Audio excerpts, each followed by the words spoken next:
I found 10 westerns from the 1970s almost nobody talks about.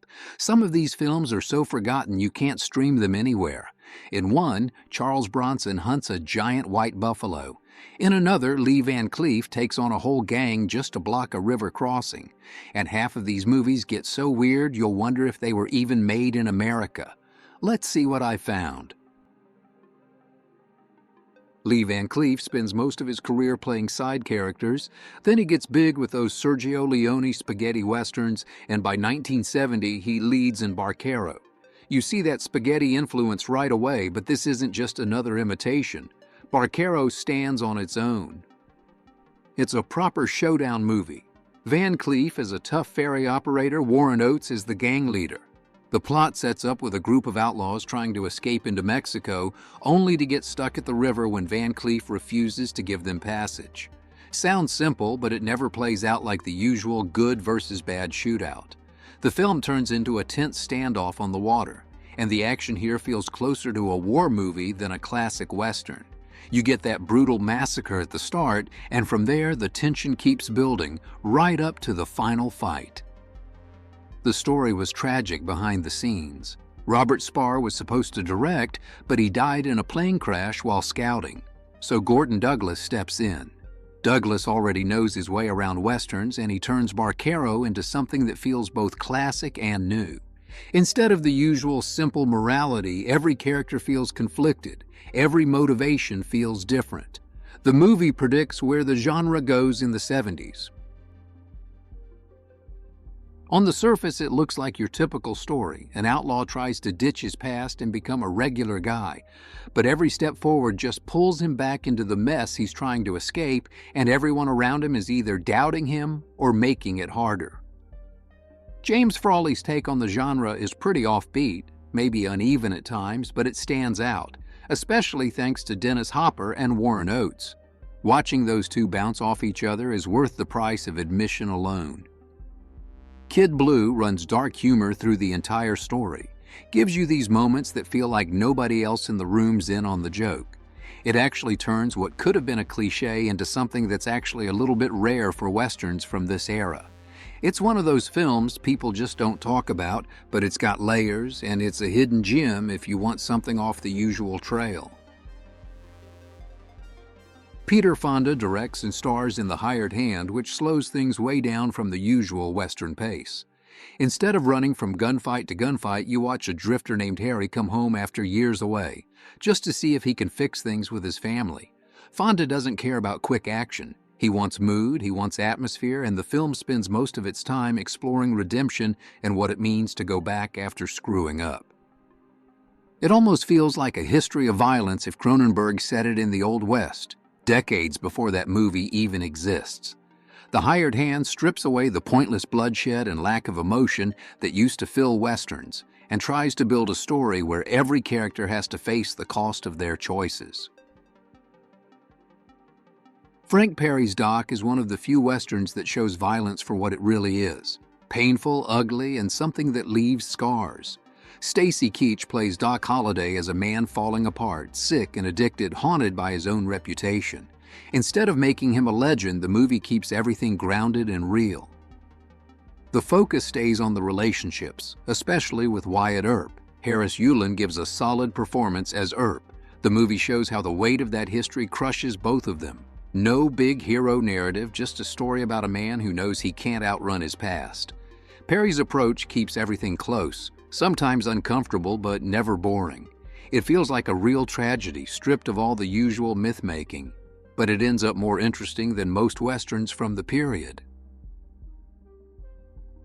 This one drops the glamour completely. Cry for Me Billy comes right after Vietnam, and you feel it the whole way through. William Graham directs a western that deals with PTSD before anybody calls it that. Billy, a drifter who can't get away from what he sees in war, meets a young native woman who just escapes a massacre. There's no romance here, no easy revenge plot. Just two people broken by the world, moving toward a kind of ending that doesn't offer much hope. Violence shows up suddenly, and when it does, it's sickening. The movie isn't pretty, and never tries to be. It's small, barely got a real release, and the tone stays bleak for a reason. If you ever see Dead Presidents, imagine that as a Western, that's what you get here. Not many people watch it, but it's worth tracking down if you want a Western that actually faces up to the cost of violence. Philip Kaufman directs this one, and he takes the legend of Jesse James and tears it all down. Forget the usual outlaw myth. This movie shows a group of desperate men in the middle of a failed robbery, nothing more. Kaufman skips the shine and nostalgia, focusing instead on realism and tension. You spend the whole film watching these famous outlaws struggle and break apart under the pressure. The performances sell it. Every actor brings humanity and despair, shows how broken these legends really are. Kaufman's style has more in common with modern takes like the assassination of Jesse James, but he gets there first. Every moment feels gritty, honest, and miles away from the romantic stories Hollywood used to tell about these men. Next up, The Spikes Gang. Richard Fleischer's film follows three young guys who set out to live as outlaws. They think maybe they're chasing some kind of freedom or old-school glory, but the world around them is already changing. This is as much a coming-of-age story as it is a Western, full of that bittersweet nostalgia, friendship, loyalty, losing your illusions. The optimism these guys start out with doesn't last. Violence doesn't fix things, it just brings on more loss. By the end, the outlaw era feels like it's collapsing in real time. The real strength here comes from the chemistry between the leads. You buy into their innocence, their belief that maybe things could work out, even though you see what's coming a mile away. That naivete makes everything hit a little harder, and it's what keeps the film together. The Spikes Gang never made much noise back then, but honestly, it's one of the best Westerns from the 70s that no one ever brings up. Keoma is where things get really interesting. Late period spaghetti Western, but this one blends in gritty realism, big ideas, and more violence than you'd expect from the usual American fare. Keoma, played by Franco Nero, comes back to his hometown and finds everything he remembers swallowed up by corruption and cruelty. Not exactly a fresh setup, but the execution here is different. Keoma is a slow-burn revenge story that goes for a grounded, harsh reality instead of stylized shootouts. The whole thing turns into something almost philosophical. Instead of leaning on the usual tropes, Keoma becomes a kind of meditation on violence and fate, and it's one of those rare Westerns that's more about ideas than spectacle. It's not flashy, but that's the point. When you stack it up against other Westerns from the same period, Keoma stands out because it dares to go slow and ask bigger questions.